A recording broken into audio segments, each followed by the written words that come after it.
Hey guys, it's Rachel and I am back today with another video and a new location because I thought might as well spice things up a little bit with some pineapple lights and a cute stuffed octopus because I'm basic, if you haven't figured that out by now. Okay, so today's video is going to be a story time video and it is currently 8:30 at night, so if the lighting is a little bad, that is why, and I apologize, but it's fine, it'll buff. Anyway, the theme of today's storytime video is why I am a bad driver. Now, let me set the record straight. I'm really not a bad driver, like, at all. I've never been pulled over, I've never got a ticket, and I've never been in an actual wreck. The instances I'm about to tell you are the closest things that I have ever come to being in a wreck. But without further ado, let's just get into it. Okay, slight little shift, but we're good. Okay, so let's just get started with this first instance. This happened when I was like probably 15 years old, so that would be about 2 years ago. Actually, it's this August, it will be 3 years ago. So it was the first week of August, and for me here in Kansas, that is Fair Week. So I was only 15, newly acquired driver's license, had only had it for like a few months, and I was a pretty good driver. But my parents were smart and they were like, hey, we don't want you driving like in town during Fair Week because people are gonna be driving like crazy. There's gonna be a lot of traffic, like you're 15. We don't want you to die. So I was like, okay, cool, I understand that. So they said that if I wanted to go that night, I could drive to a town, like a smaller town, that for all you big city people, it's kind of like a suburb, but it's not because it's a separate town because there's at least 6 miles between these two towns.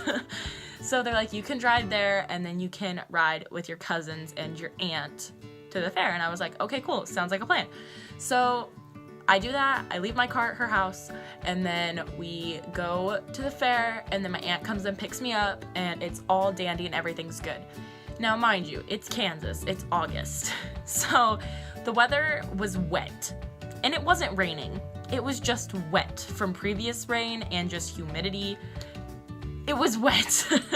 So I leave my aunt's house and I'm driving home. Mind you, these are rural county roads, like they're paved, they're highway, but they could use some TLC because there are potholes and cracks in the road, and it's just, this particular road anyway was like kind of narrow, and the ditch was like, you know how like on some roads there's like a shoulder and then the ditch? This was just more of like there's a little bit of a plateau and then the ditch. So I was driving and everything was fine and dandy, and I turn onto the road that I need to be taking, and there's a car behind me, which is kind of close, but like not close enough that like if I hit my brakes they'd run into me. But they have their brights on, which if you've ever been driving at night with someone's brights in your rearview mirror, it's terrible and it's very distracting, and as a 15-year-old girl, it was distracting for me, okay? Let's just say that. So I'm like, you know what, it's fine, and then I look at my windshield and I'm like, crap, it's starting to fog over, and I can't tell if the fog is on the inside or the outside because wet, as I said earlier. So I turn on my windshield wipers and like, it doesn't help. So I'm like, okay, it must be on the inside. So in my car, the steering wheel is here, the radio is here, and the like controls for heat and everything are right here. So I'm like, defrost. So I look down, I have one hand on the wheel, I look down, I turn on my defrost, and the next thing I know, my 2 wheels of my car are on that plateau part, and then they're in the ditch, and then the rest of my car is in the ditch, and I like start freaking out. I remember screaming while I'm driving 60 miles an hour through this ditch full of water, mind you, like this ditch was full of water because it had just rained and it was wet. So I'm screaming, driving at 10 and 2 through this ditch of water, and finally, after 10 seconds, a minute, 45 minutes, I don't know, it was a period of time, I couldn't comprehend how much time it had been, something clicks in my mind and I'm like, Rachel, hit your brakes. And I was like, wait, but be logical, because I knew from people telling me if you slam on your brakes, you are more likely to roll your car if you're in a very bad situation. So I was like, yes, okay. So I tapped on my brakes, turned off my cruise control, which was still on at this point, and I slowly came to a stop. And this car that was behind me with its lights on didn't even stop. Like, they saw me good and well go into this ditch and they just kept driving. Anyway, so I pulled my 2 wheels up on to the road, and I kind of got back out, and I drove for probably like a half of a mile, and then I just broke down, and I started sobbing, and I was like, I'm gonna be late for curfew, I wrecked the car, like what am I gonna tell my parents, like I'm never gonna be able to drive anywhere again, whatever. So I get to a stop sign, and I just like collect myself for like 2 seconds because I know I'm gonna be late for curfew if I don't. So I collect myself, and then I drive home, walk in the house, and I'm like, Dad, I wrecked the car. And he's like, what? And I'm like, I went in the ditch, I wrecked the car, it's wrecked. And he's like, no, it's not, like, you're fine. So that next morning he went out and he took it for a drive, and everything was fine except the front bumper was just like covered in grass. Like there was so much grass in the front of the bumper. But that was 2 years ago. Now we're gonna hop to a little bit more recently. This was November 29th, 2018. So I had just worked a concession stand at my school, and I was driving home, taking the highway, and recently it had snowed, but it hadn't been like, it'd been like a week or so, but I should have known better, but that's not the point. So I was driving, and I realized that my best friend left her wallet in my car, and I was like, I need to get this to her. So I'm driving, and there's a dirt road, like a half gravel, half dirt road that I can take to get to the gravel road that leads to her house. And I'm like, I'm gonna do that instead of going back through town and going the long way. Well, Rachel should have known better because it had just snowed a week ago and it had been melting. So I was like, okay, it's fine. So I take this road, and it's like gravel. Like when I turn onto the road, like it's gravel and it's fine. Like I get up, this road goes up, and then there's a bridge at the top, and then like kind of like the plateau thing, it plateaus, and then it just goes to the gravel road that I needed to be on. So I was like, all right, this is good.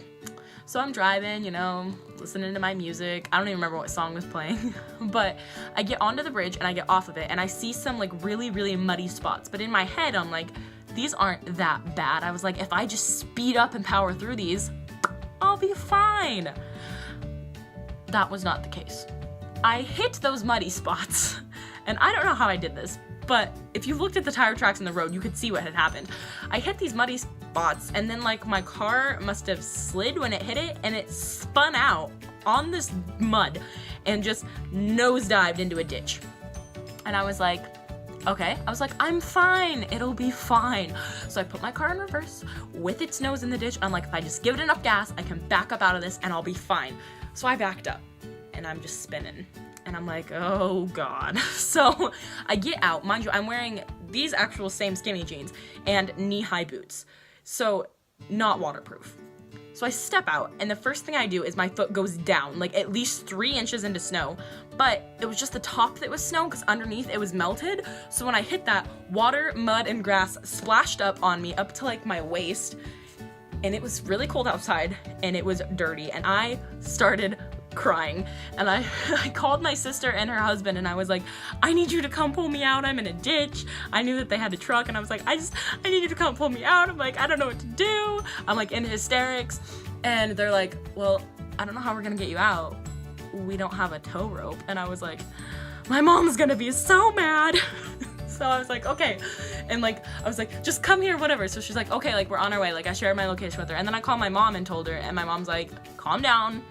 It's gonna be okay, like, we'll get you out, whatever. So I'm talking to my mom, and then I'm talking to my sister, like, back and forth, like, on the phone with them. And my mom had actually asked some of my neighbors to come help her get me out of this ditch. And they had a tow rope and a truck. So then they're coming, and I forgot to communicate with my sister and be like, hey, I don't need you to come. We have someone else coming. So finally, it all got worked out, and my neighbors came. Like, mind you, I was sitting in my car, like, in the passenger seat, because there was so much mud on the floor of the driver's side from me getting in and out, like, I couldn't sit there anymore. Like, that's how much mud was on the floor. So I'm sitting in the passenger side seat, and I'm just, like, sitting there, like, waiting, whatever, with my, like, heater on, and I'm like, I'm wasting so much gas.